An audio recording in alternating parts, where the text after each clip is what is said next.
Hi, welcome back to another vlog. This time it's a rather grey and overcast Saturday tea time, and there were a couple of things I wanted to talk about. I guess the theme running through this is crime, so you could say this is my first ever criminal vlog, possibly a criminal record. The thing is that there's a couple of stories that kind of prompted me to do this.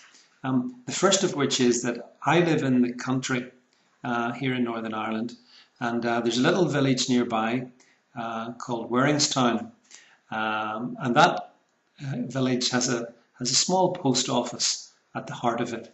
It's one of those post offices that the government has earmarked for closure. The guy that runs the post office is approaching his 60s, if not slightly past them. And earlier this week, he was subjected to armed robbery. Two thugs came into the post office and tried to get him to hand over the dosh, the money. He told them to get lost, which is, I think, a brilliant riposte.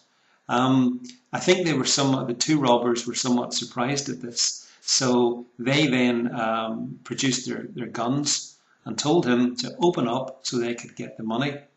He repeated to them that they could take a hike, and at the same time he pressed the alarm button for the police.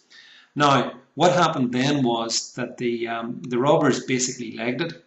The police didn't catch them, but I have to salute, first of all, the postmaster for his courage. He was unarmed.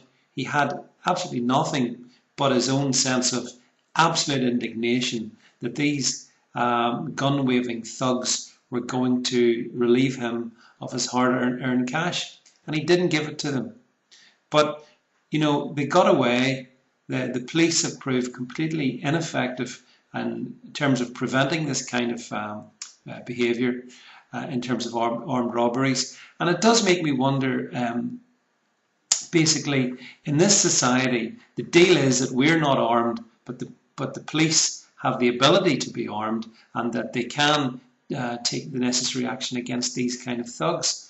But that's not what happened here, and I'm sure these guys will rob again, and maybe the next person won't be as brave or lucky as my local postmaster, and we'll end up with someone being shot, or certainly thousands of pounds of other people's money being taken away.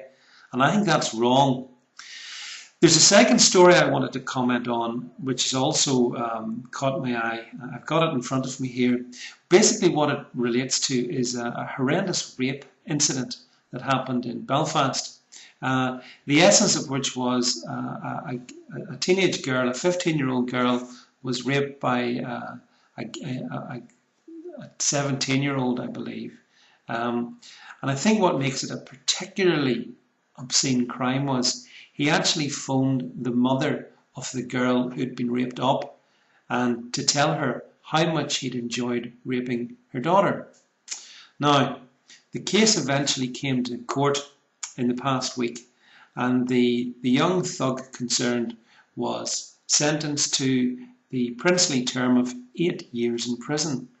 Now, that's a major problem for me, because it's bad enough that these crimes can be committed, but when those who are then guilty of committing such crimes are put in front of the judiciary, and the judiciary provide them with such laughable sentences as 8 years, then where is the law and order? I mean, this guy, it doesn't matter the fact he was 17 or 18. In my view, he should have been sentenced to at least 20 years in prison, or chemical castration, or whatever is required to make up for the crime that he committed. It's a horrendous thing that he done.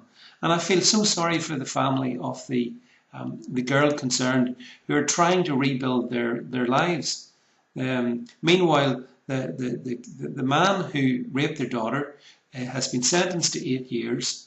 No doubt he will get out in a considerably less period than that there, whereas the young girl concerned and her family have to carry the scars of the crime all their lives. So we're let down, first of all, by the police for not being able to prevent such criminality. Then we're let down by the judiciary for failing to punish the culprits once they've been caught, once they have eventually been caught. And the final element of it, of course, comes then from the do-gooders, those within the political sphere and elsewhere, who take it upon themselves to see things very much from the point of view of the criminal, the rapist, the armed robber. And that can't be right either. Unfortunately, we live in a world where, in essence, right and wrong have become polarized, and they've become the other way around. And we shouldn't be worrying about the tender sensitivities of a rapist or of an armed robber. What we should be doing is we should be making sure that they are held responsible for their crime, and that they pay for their crime. And that seems to be the crux of the matter. Here in the UK, and I'm not sure what it's like in other countries, but I believe the concept of punishment has been essentially chiseled and undermined to the point where if one suggests that criminals should be punished, then it's almost seen as a modern heresy. And it can't be a modern heresy. It's doing right to those who have done wrong. If you commit crime, then you have to be made to pay for your crime. And if our society is not prepared to do that, then it basically fails the most fundamental requirement of any society, which is to protect its citizens. So if this society is not prepared to protect us, then can it really blame us if we seek to protect ourselves? We are, as you know, in the UK, an unarmed citizenry. We don't have anything to defend ourselves with.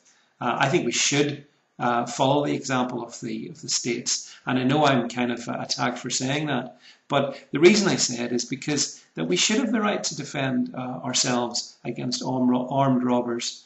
And if my local postmaster had a weapon, then there may well be 2 less armed robbers around today, because they mightn't have been able to get away.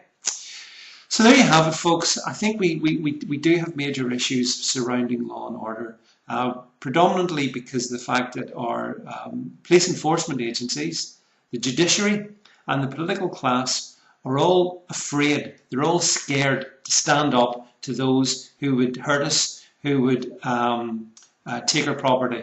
And if these people won't stand up for us, then I'm afraid there will come a point where we must stand up for ourselves. We shouldn't be scared. We shouldn't constantly be wanting other people to do things for us. In many regards, I don't want anyone to defend me but me. But I want to have the right to defend myself as I see fit within the constrictions of law and order. So that's it for this week. Nice to chat with you, and speak soon. Cheers.